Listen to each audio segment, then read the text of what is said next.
politics is the only business in which you can prove your authenticity by not knowing anything, you know? Mm-hmm. And I think that's a problem, and we'll pay for it unless we get over it. If it weren't for Bill Clinton or Hillary Clinton, who would go on MSNBC to bat for the Democratic establishment, even after they have failed miserably in the recent presidential election? So much so that Donald Trump won the popular vote along with the Electoral College vote. Now, Bill Clinton was on MSNBC responding to a question about Trump's second cabinet and whether he was shocked at who Trump has chosen so far. Take a look at what he had to say. He believes he can just say, well,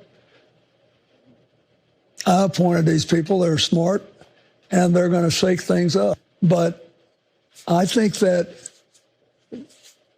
in demonizing all establishments and all people who wear a tie like you and me to work and have a good education, we are breaking down the legitimacy of not only people who may be too sanctimonious and too set in their ways in the past, but also people who actually know things that are very important for us today and very important for our continued growth and prosperity and harmony.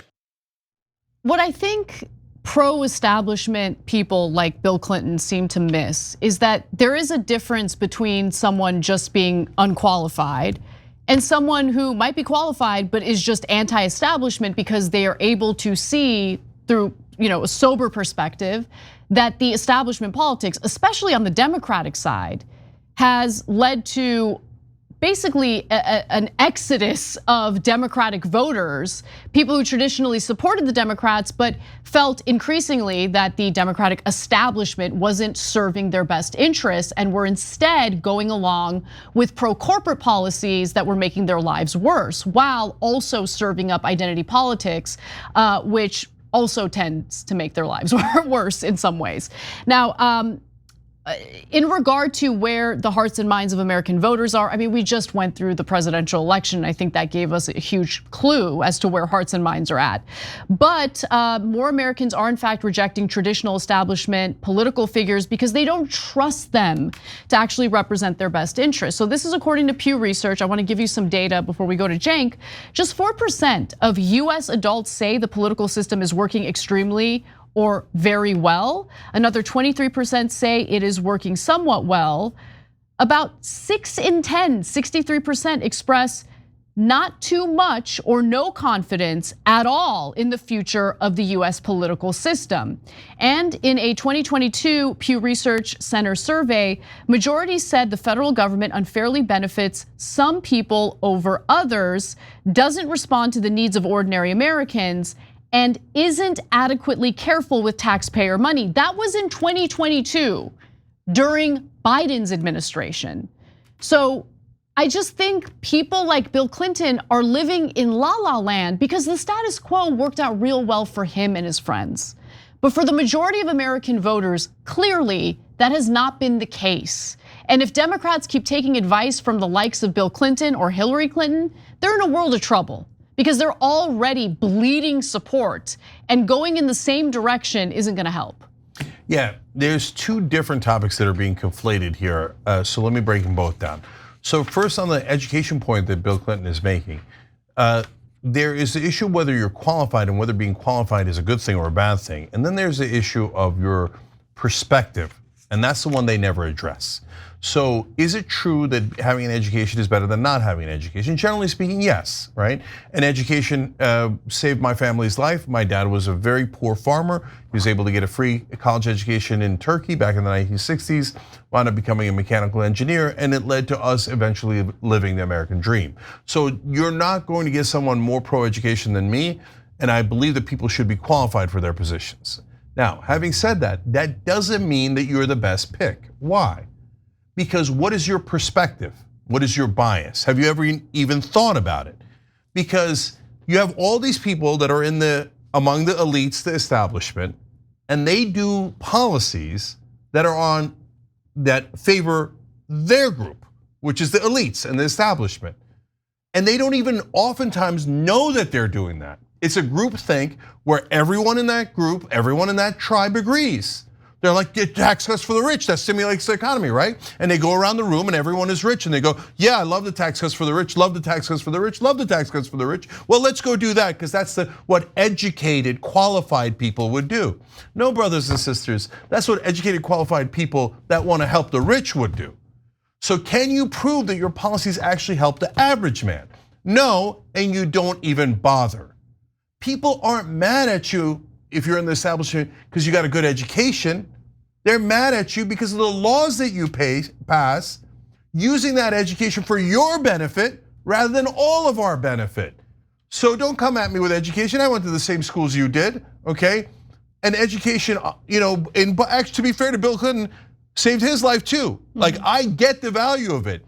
The problem is you're misusing your qualifications to help your rich buddies, and you can't even see it because I'm asking the fish to house the water, and Bill Clinton's answer is what water? Yeah. Okay, so now there's a second conflation going on. Because let me just make one quick comment on that.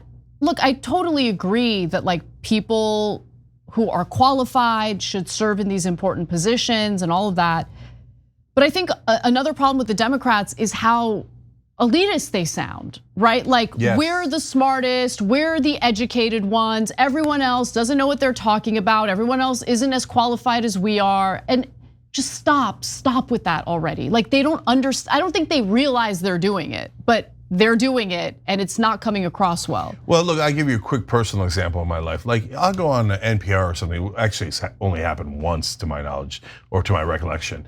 And people will be outraged by me because I won't be whispering, right? Tonally, they're like, oh, populists, don't like it, okay? And I'm not in favor of the status quo, so I'll ask them to change things. Like Mitch McConnell, ooh, not bad. And Nancy Pelosi, ooh, bad. Don't change Nancy Pelosi, right? And so, and they'll assume that I'm a ruffian, a barbarian, a Visigoth. I mean, a little bit. Yeah, and well, in my attitude I am, that's right. But so here comes the interesting part. When challenged on like, oh yeah, really, okay, what are your qualifications or education? And then I say, oh, I went to Wharton Business School and Columbia Law School. Every time the reaction I get is shock. They're like, really? Yeah, you're not. No one's ever said, oh yeah, that makes sense. Yeah. Right, in those circumstances. In those circumstances, every single time they're shocked. Why? Because they assume that if you're highly educated, you do sweet little whispers about how the status quo is great. Wrong again, Bob. Okay, exactly. When I go wrong again, Bob, they're like, oh, that's not right. Think about it. I'm asking NPR, I'm asking Bill Clinton, I'm asking all of these mainstream media and politicians. Think about your bias. You think you're objective? And all of your positions always help the people at the very top. What a wonderful coincidence. Your education apparently hasn't helped you much because you can't even see what's right in front of you. All right, now the other issue that they conflate. They say, oh, I can't believe they're attacking our system. Our Constitution is so great. Our democracy should be cherished. Whoa. What do you mean by system? And some on the right, now I've gotten to the point where I feel like they are attacking democracy. And no, brothers and sisters, you're getting the wrong system. We love the Constitution, we love democracy, we love what this country stands for, right? But the system that we're looking to overthrow is the current corrupt establishment system of all the politicians who got there through taking corporate donor money. The candidate with more money wins 95% of the time in the House in congressional elections. So don't tell me they're not corrupt when their number one attribute for getting elected was how much they can make donors happy. We're against that corruption. We're against that system. So don't hide behind the Constitution and pretend that, oh, I can't believe they're saying that this system is wrong. I love the Constitution. Do you?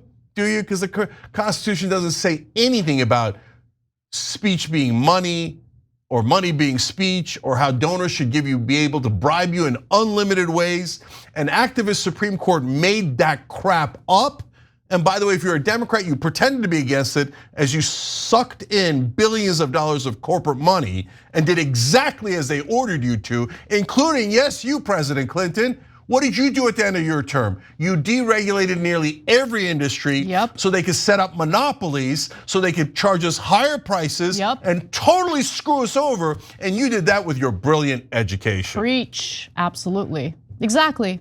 So look, I don't know if the mainstream Democratic Party is learning any lessons at all, or if they are learning lessons, if they're learning the right lessons following the shellacking that they experienced in this election cycle. But just a word of advice, the last person you should be listening to if you're in the mainstream Democratic Party is someone like Bill Clinton, because they are not steering you in the right direction. Thanks for watching The Young Turks, really appreciate it. Another way to show support is through YouTube memberships. You'll get to interact with us more. There's live chat emojis, badges. You've got emojis of me, Anna, John, JR, so those are super fun. But you also get playback of our exclusive member-only shows and specials right after they air. So all of that, all you gotta do is click that join button right underneath the video. Thank you.